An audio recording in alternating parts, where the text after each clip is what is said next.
Có những thứ con người tưởng rằng chỉ cần kéo dài thêm vài phút là sẽ chứng minh được bản lĩnh. Nhưng chớ trêu thay, không ít người vì một phút sĩ diện, vì lời quảng cáo thần kỳ, vì tâm lý muốn thể hiện mà âm thầm đẩy sức khỏe của mình vào rủi ro. Thuốc không rõ nguồn gốc, sản phẩm kích thích trôi nổi, kẹo tăng hưng phấn được quảng cáo khắp nơi, nghe thì hấp dẫn, nhưng phía sau những lời hứa ngọt ngào đôi khi là cái giá rất đắt. Có người mất tiền, có người mất sức khỏe, thậm chí có người phải sống trong lo lắng vì những hậu quả kéo dài. Hôm nay, chúng ta sẽ nói về một chủ đề rất đáng suy nghĩ, mang họa vì cố kéo dài thời gian sai cách khi những giải pháp tưởng nhanh lại trở thành vấn đề lớn hơn. Người ta thường đánh vào tâm lý lo lắng của đàn ông và cả phụ nữ. Chỉ cần vài dòng quảng cáo như hiệu quả tức thì, tăng phong độ vượt trội, kéo dài thần tốc, rất nhiều người đã sẵn sàng tin tưởng mà không tìm hiểu kỹ. Vấn đề nằm ở chỗ, cơ thể con người không phải một cỗ máy có thể muốn tăng tốc lúc nào cũng được. Bất cứ thứ gì tác động mạnh vào hệ thần kinh, tim mạch hay nội tiết đều có thể tạo ra phản ứng ngoài mong muốn. Điều đầu tiên cần nói đến là thuốc hoặc sản phẩm không rõ nguồn gốc. Đây có lẽ là chiếc bẫy nguy hiểm nhất vì nó đánh thẳng vào tâm lý nóng vội của con người. Chỉ cần một dòng quảng cáo xuất hiện, hiệu quả sau vài phút, tăng phong độ thần tốc, được hàng ngàn người tin dùng, rất nhiều người lập tức bị thu hút. Ban đầu chỉ là sự tò mò, sau đó là sự hy vọng, và cuối cùng là niềm tin rằng mình vừa tìm thấy một bí mật mà người khác chưa biết. Nhưng sự thật đáng sợ nằm ở chỗ, thứ bạn đang đưa vào cơ thể đôi khi còn không biết chính xác nó là gì. Không nhãn mác rõ ràng, không kiểm định, không nguồn gốc minh bạch, nhưng lại được tung hô như một phép màu. Và phép màu thì luôn hấp dẫn hơn sự thật. Nhiều người không nhận ra rằng cơ thể con người không phải chiếc điện thoại yếu pin có thể cắm sạc vài phút rồi tăng năng lượng ngay lập tức. Mỗi loại chất tác động mạnh đến thần kinh, tim mạch hay nội tiết đều có thể tạo ra phản ứng mà bạn không lường trước. Ban đầu có thể chỉ là cảm giác khác thường, tim đập nhanh hơn, nóng mặt, hồi hộp, bồn chồn, khó ngủ hoặc cơ thể trở nên mệt lả sau đó. Có người lại chủ quan nghĩ rằng chắc do thuốc mạnh nên mới hiệu quả. Nhưng đôi khi thứ được gọi là mạnh lại là tín hiệu cơ thể đang cố báo động. Điều đáng nói là nhiều người không dừng lại ở một lần, vì khi đã thấy hiệu ứng tức thời, tâm lý con người rất dễ nảy sinh sự phụ thuộc. Lần đầu dùng thấy khác biệt, lần sau muốn tốt hơn, lần nữa muốn lâu hơn. Và cứ thế, từ một lựa chọn vì tò mò trở thành thói quen khó bỏ. Nguy hiểm hơn, cả không phải sự phụ thuộc vào sản phẩm, mà là sự phụ thuộc vào cảm giác tự tin giả tạo.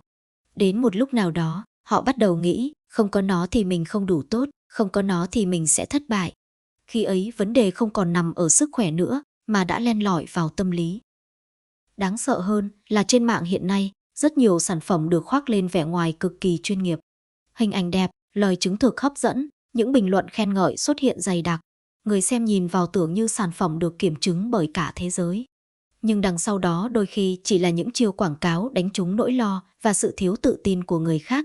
Người ta bán không chỉ là sản phẩm. Người ta đang bán hy vọng, bán sự tự tin, bán cảm giác rằng chỉ cần bỏ tiền ra là có thể thay đổi mọi thứ. Nhưng cuộc đời hiếm khi đơn giản như vậy. Có những thứ tưởng là lối tắt, nhưng lại là con đường vòng rất dài.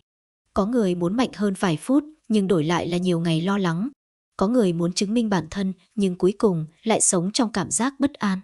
Và điều đau lòng nhất là nhiều người nhận ra quá muộn, thứ mình cần không phải là sản phẩm thần kỳ nào cả, mà là sự hiểu biết, sự tỉnh táo và thái độ tôn trọng chính cơ thể mình. Bởi sức khỏe không phải trò may rủi, không thể nhắm mắt đặt cược rồi cầu mong mọi chuyện sẽ ổn. Chỉ một quyết định vội vàng cũng có thể biến vài phút mong muốn thành những tháng ngày hối tiếc. Điều thứ hai là xịt gây tê hoặc các sản phẩm làm giảm cảm giác quá mức. Nghe qua thì đây giống như một giải pháp cực kỳ thông minh, giảm cảm giác đi một chút để thời gian kéo dài hơn một chút. Mọi thứ nghe thật đơn giản, thật dễ dàng, như thể chỉ cần vài lần sử dụng là có thể giải quyết mọi nỗi lo. Nhưng cuộc sống vốn không vận hành theo cách dễ như quảng cáo.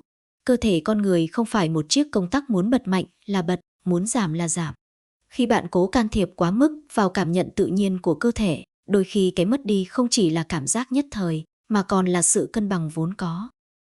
Điều nguy hiểm nằm ở chỗ nhiều người xem những sản phẩm này như một vị cứu tinh. Ban đầu chỉ dùng thử vì tò mò. Sau đó thấy có thay đổi nên tiếp tục sử dụng. Rồi dần dần, từ một giải pháp tình thế lại biến thành thứ không thể thiếu. Và đó là lúc câu chuyện bắt đầu rẽ sang hướng khác. Bởi điều con người dễ phụ thuộc nhất không phải bản thân sản phẩm, mà là cảm giác yên tâm giả tạo mà nó mang lại. Một khi tâm trí bắt đầu nghĩ rằng Không có thứ này, mình sẽ không đủ tự tin, thì sự lo lắng âm thầm xuất hiện. Nhiều người không nhận ra rằng sự tự tin thật sự không đến từ một chai xịt nhỏ hay một lời quảng cáo hấp dẫn. Nó đến từ sự thoải mái trong tinh thần, từ sức khỏe ổn định và từ việc hiểu chính cơ thể mình. Nhưng đáng tiếc, trong thời đại cái gì cũng muốn nhanh, muốn tức thì con người lại dễ bị cuốn vào những giải pháp cấp tốc. Người ta thích kết quả ngay lập tức hơn là sự kiên nhẫn. Người ta thích cảm giác thấy hiệu quả ngay hơn là xây dựng sức khỏe lâu dài. Đáng nói hơn nữa là có những người càng dùng càng sinh ra áp lực. Ban đầu dùng để bớt lo, nhưng sau một thời gian lại bắt đầu suy nghĩ, nếu hôm nay không dùng thì sao? Liệu mình có ổn không? Liệu mình có khác trước không? Và rồi tâm trí bắt đầu tự tạo ra nỗi sợ. Chính nỗi sợ đó mới là thứ âm thầm bào mòn sự tự tin của con người từng ngày. Bởi đôi khi điều khiến một người mệt mỏi không phải vấn đề cơ thể, mà là áp lực tâm lý đè nặng trong đầu họ. Trớ trêu ở chỗ, nhiều người cứ tưởng mình đang đi tìm cách kéo dài thêm vài phút, nhưng lại vô tình đánh đổi sự thoải mái và tự nhiên của bản thân. Càng cố kiểm soát mọi thứ quá mức, càng dễ đánh mất cảm giác bình thường, vốn quý giá. Có những thứ trong cuộc sống, càng gượng ép lại càng xa. Càng lo lắng lại càng áp lực. Và sức khỏe cũng như vậy. Nó không thích hợp với những con đường tắt đầy hấp dẫn nhưng thiếu hiểu biết. Vì đôi khi, cái giá của việc muốn nhanh hơn một chút lại là những ngày dài tự hỏi, giá như mình tỉnh táo hơn từ đầu. Điều thứ ba là kẹo hoặc thực phẩm quảng cáo tăng hưng phấn thần tốc. Đây có lẽ là một trong những chiếc bẫy ngọt ngào, dễ khiến nhiều người mất cảnh giác nhất. Chỉ cần nghe cái tên thôi, đã thấy nhẹ nhàng, kẹo, viên ngậm, thực phẩm hỗ trợ, đồ uống tăng hứng khởi. Tất cả được đóng gói đẹp mắt, quảng cáo hiện đại, lời lẽ hấp dẫn đến mức khiến người ta nghĩ rằng chắc chỉ là đồ ăn thôi, có gì nguy hiểm đâu. Nhưng chính suy nghĩ chủ quan ấy đôi khi lại là điều đáng lo nhất. Bởi không phải thứ gì mang hình dáng của viên kẹo cũng vô hại, và không phải thứ gì được quảng cáo là tự nhiên cũng đồng nghĩa với an toàn tuyệt đối. Ngày nay, chỉ cần lướt vài phút trên mạng xã hội là bạn có thể bắt gặp vô số lời mời gọi, ngậm một viên là khác biệt, tác động siêu nhanh, bùng nổ cảm xúc, đánh thức năng lượng tiềm ẩn. Những câu chữ ấy được tạo ra để đánh trúng đúng một điểm yếu của con người, ai cũng muốn nhanh hơn, mạnh hơn, hiệu quả hơn mà không phải chờ đợi. Và thế là rất nhiều người bắt đầu tin rằng mình vừa tìm thấy một lối tắt, không cần thay đổi thói quen sống, không cần chăm sóc sức khỏe, không cần kiên nhẫn, chỉ cần một viên nhỏ là mọi thứ sẽ khác. Nhưng cuộc sống hiếm khi vận hành theo cách dễ dàng như thế. Điều đáng suy nghĩ là nhiều sản phẩm được thổi phồng công dụng vượt xa thực tế. Có loại được chia sẻ truyền miệng, có loại bán tràn lan trên mạng, có loại đi kèm hàng trăm lời khen khiến người xem tưởng như cả thế giới đã kiểm chứng. Nhưng ít ai tự hỏi bên trong thực sự có gì, thành phần là gì, có phù hợp với cơ thể mình không, có được kiểm định rõ ràng hay không.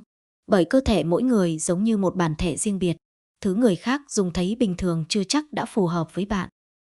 Đáng sợ hơn là nhiều người không dừng lại ở một lần thử. Khi tâm lý thấy có vẻ hiệu quả xuất hiện, con người rất dễ bị cuốn theo. Hôm nay một viên, ngày mai 2 viên, rồi dần dần hình thành suy nghĩ rằng muốn tự tin thì phải có nó. Và khi một người bắt đầu phụ thuộc vào một thứ gì đó để tạo cảm giác yên tâm, đó mới là lúc rắc rối âm thầm xuất hiện. Bởi sự tự tin thật sự không nên được xây dựng từ những lời quảng cáo hấp dẫn hay những giải pháp cấp tốc. Điều đáng buồn nhất là rất nhiều người không thật sự cần những thứ đó. Họ không yếu như họ nghĩ, họ không tệ như họ tưởng. Thứ khiến họ hoang mang nhiều khi chỉ là áp lực vô hình từ mạng xã hội, từ những câu chuyện được phóng đại, từ cảm giác phải hơn người khác, phải chứng minh bản thân. Và thế là họ lao đi tìm một giải pháp thần kỳ cho một nỗi sợ vốn có thể không tồn tại. Cuối cùng, thứ nguy hiểm nhất đôi khi không phải viên kẹo, không phải thực phẩm được quảng cáo quá mức, mà là tâm lý muốn mọi thứ diễn ra thật nhanh. Bởi trong cuộc sống, cái gì càng hứa hẹn kết quả thần tốc thì càng cần sự tỉnh táo. Vì có những thứ ngọt ở đầu lưỡi, nhưng cái giá phải trả lại đắng rất lâu sau đó. Con người thường mắc một sai lầm rất dễ hiểu, luôn muốn tìm con đường ngắn nhất để có kết quả nhanh nhất. Nhưng sức khỏe lại không vận hành như vậy. Nó không thích sự vội vàng, không thích những giải pháp thần tốc và càng không thích những cuộc đánh cược bằng sự chủ quan. Có những người chỉ muốn tự tin hơn một chút, muốn chứng minh bản thân hơn một chút, nhưng rồi vô tình mang về những nỗi lo kéo dài nhiều ngày, nhiều tháng, thậm chí là sự bất an trong chính suy nghĩ của mình. Đến cuối cùng mới nhận ra, thứ đáng giá nhất chưa bao giờ là kéo dài thêm vài phút, mà là giữ được sức khỏe, sự tự tin và sự bình yên lâu dài. Đừng để vài lời quảng cáo hoa mỹ khiến bạn quên mất rằng cơ thể là thứ theo bạn cả đời. Một quyết định vội vàng đôi khi chỉ mất vài giây, nhưng hậu quả có thể khiến bạn suy nghĩ rất lâu. Sự mạnh mẽ thật sự không phải là cố chứng minh điều gì với người khác, mà là biết điều gì nên dừng lại, điều gì cần tỉnh táo và điều gì đáng để bảo vệ. Còn bạn thì sao? Bạn nghĩ điều nguy hiểm nhất hiện nay là những sản phẩm quảng cáo quá đà, áp lực phải thể hiện bản thân hay tâm lý thích hiệu quả thần tốc của con người? Hãy để lại bình luận bên dưới để cùng tranh luận và chia sẻ góc nhìn của mình. Biết đâu câu chuyện của bạn sẽ giúp ai đó nhìn nhận mọi thứ tỉnh táo hơn. Và nếu thấy video này ý nghĩa, đừng quên nhấn thích, theo dõi kênh và bật chuông thông báo để không bỏ lỡ những nội dung tiếp theo. Chúng ta sẽ cùng nhau nói về những điều rất gần gũi, rất thật và rất đáng suy ngẫm trong cuộc sống.